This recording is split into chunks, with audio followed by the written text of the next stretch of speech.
Le projet de restauration du pigeonnier a démarré au moment où on est venu s'installer, ma femme et moi, ici à Frontenay pour reprendre ce château qui est dans la famille depuis 600 ans. On a fait un certain nombre de travaux d'aménagement et la question du pigeonnier s'est posée parce que la toiture était en triste état. On s'est rapproché du pays lédonien pour voir dans quelle mesure on pouvait bénéficier de fonds européens pour contribuer au financement de ces travaux.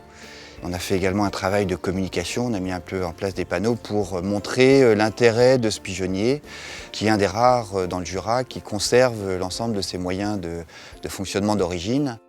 Donc les réseaux ruraux ont un rôle dans la valorisation, la capitalisation et la concertation autour des actions mises en œuvre dans le cadre du développement rural. Par exemple, les actions mises en œuvre dans le cadre des programmes LEADER, mais aussi des programmes européens d'innovation. Ils réalisent bien sûr des actions de formation, d'information, de communication autour des stratégies de développement qui sont en lien bien sûr avec leur stratégie locale, mais aussi avec les stratégies de développement des territoires ruraux.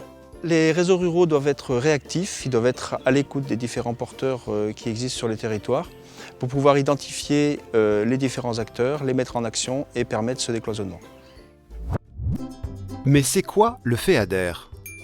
Le Fonds européen agricole pour le développement rural finance les projets de développement rural dans le cadre de la politique agricole commune. Pour la nouvelle programmation 2014-2020, l'Union européenne a doté ce fonds de 95 milliards d'euros pour les 118 programmes de développement rural européens. En France, ce sont 11,4 milliards d'euros qui se répartissent entre les 27 programmes de développement rural dont la gestion est désormais assurée par les conseils régionaux. Ces programmes de développement rural, qui découlent de la stratégie Europe 2020 pour une croissance intelligente, durable et inclusive, répondent à 6 priorités définies par l'Europe. Favoriser le transfert de connaissances et l'innovation, améliorer la viabilité et la compétitivité de tous les types d'agriculture, promouvoir l'organisation de la chaîne alimentaire, le bien-être des animaux et la gestion des risques agricoles, restaurer, préserver et renforcer les écosystèmes, promouvoir l'utilisation efficace des ressources et soutenir la transition vers une économie sobre, promouvoir l'inclusion sociale, la réduction de la pauvreté et le développement économique.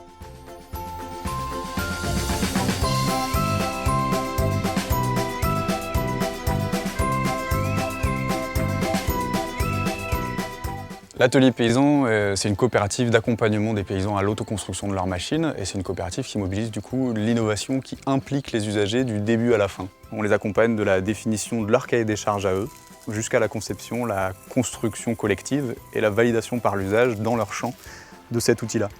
C'est sur cette démarche qui fusionne invention et appropriation, donc innovation, qu'on a voulu mobiliser au travers de la mobilisation collective pour le développement rural, des réseaux nationaux qui travaillent sur ces questions-là dans d'autres domaines pour progresser méthodologiquement et pourquoi pas inspirer aussi d'autres démarches.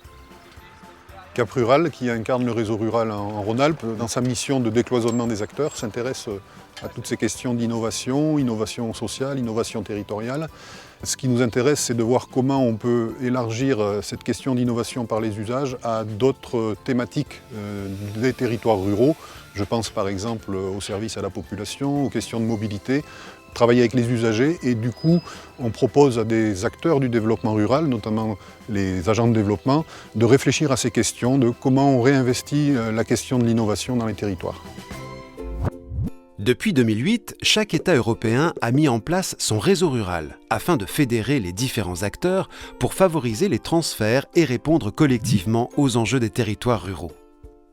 Pour la programmation 2014-2020, le réseau rural doit répondre à 4 objectifs.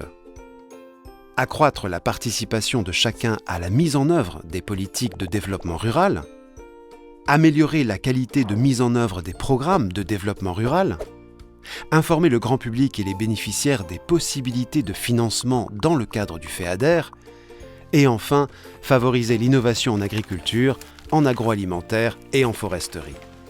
Pour répondre à ces objectifs, le réseau rural s'organise à 3 échelons. Les réseaux ruraux régionaux, portés par les conseils régionaux, réunissent les acteurs locaux. associatifs, porteurs de projets, groupes d'action locale leaders et groupes opérationnels du Partenariat européen pour l'innovation. Le réseau rural national regroupe 175 membres, réseaux régionaux et têtes de réseau du développement rural. Il est copiloté par le ministère en charge de l'agriculture, le Commissariat général à l'égalité des territoires et l'Association des régions de France. Le réseau européen pour le développement rural réunit les représentants des différents réseaux nationaux. Les actions du réseau rural comprennent l'organisation d'échanges lors d'ateliers et de séminaires sur les grands enjeux des territoires ruraux, mais aussi le lancement d'appels à projets pour mieux comprendre une problématique et apporter des réponses concrètes et collectives, ou encore l'édition de la revue et de la newsletter du réseau rural pour faire connaître au plus grand nombre les résultats des travaux.